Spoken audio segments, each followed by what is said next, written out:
Okay, bridge students, we're going to justify what's called the side-side-side triangle congruence theorem two ways. The second way is more of a proof, and this is what I'm going to call a proof by construction, but really I'll be more modest. I'll call it a justification by construction. And what I want you to notice is this. We have a line segment, and I'm going to label the ends of this line segment A and B. And you may see that on this lovely ruler with dinosaurs on it that the distance from A to B, you can see a little bit better like that, is 3 inches. Okay?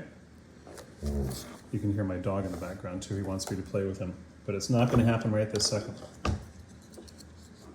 What I'm going to do is I'm going to measure out 2 inches on, yes, Cato, on my compass. 2 inches, right there.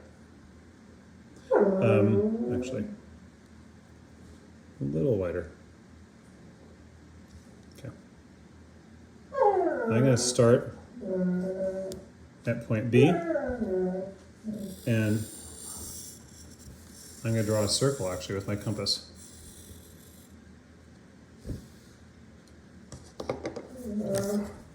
And you might notice and sort of think about the fact that, go like this, that the distance, all the line segments that I could draw going, just see the center of that, but going all the way around this circle from the center out to the side are all the possible line segments that are 2 inches long. Yeah? So in a way to think about this, and this is kind of fun, is this whole space here in the red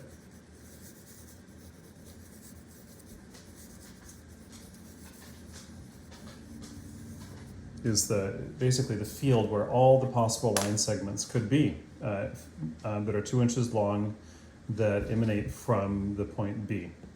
Now I'm going to do something similar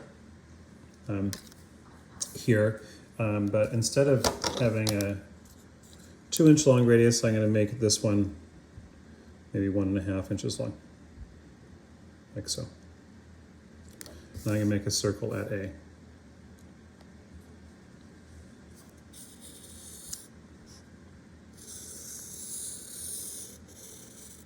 And by the same token, the distance from the center point A to the edge of the circle, however way we go around, right, is 1.5 inches long.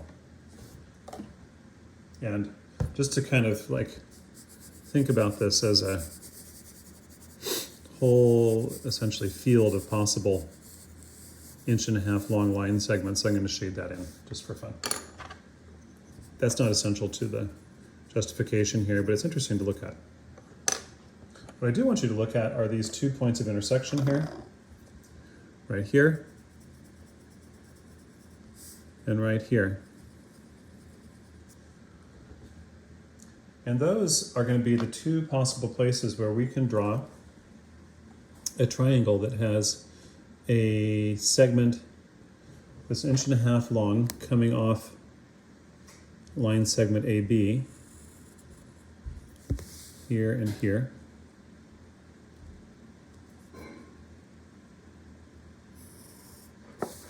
It's going to link up exactly with a 2 inch long line segment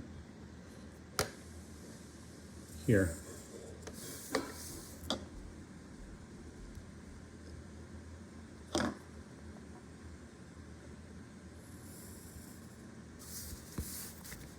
Okay. I'm going to mark this as C perhaps, and D. And you might notice that by construction, well, by definition, really by the reflexive property, that segment AB is congruent to AB.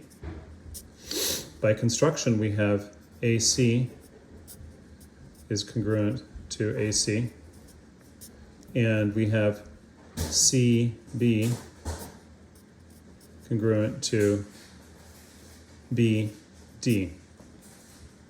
In other words, I'll mark these with little tick marks. The AB is congruent to itself, that's one tick mark. We have two tick marks over here. AC is congruent to, oh, I should have written AD here. This is AD. And then CB, I'll do 3 tick marks, is congruent to BD.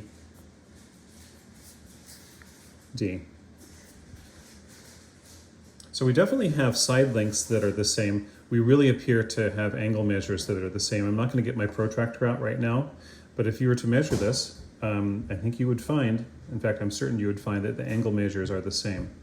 And so we have 2 triangles here, triangle ABC and triangle ABD. They're going to be congruent to each other by the side triangle congruence theorem.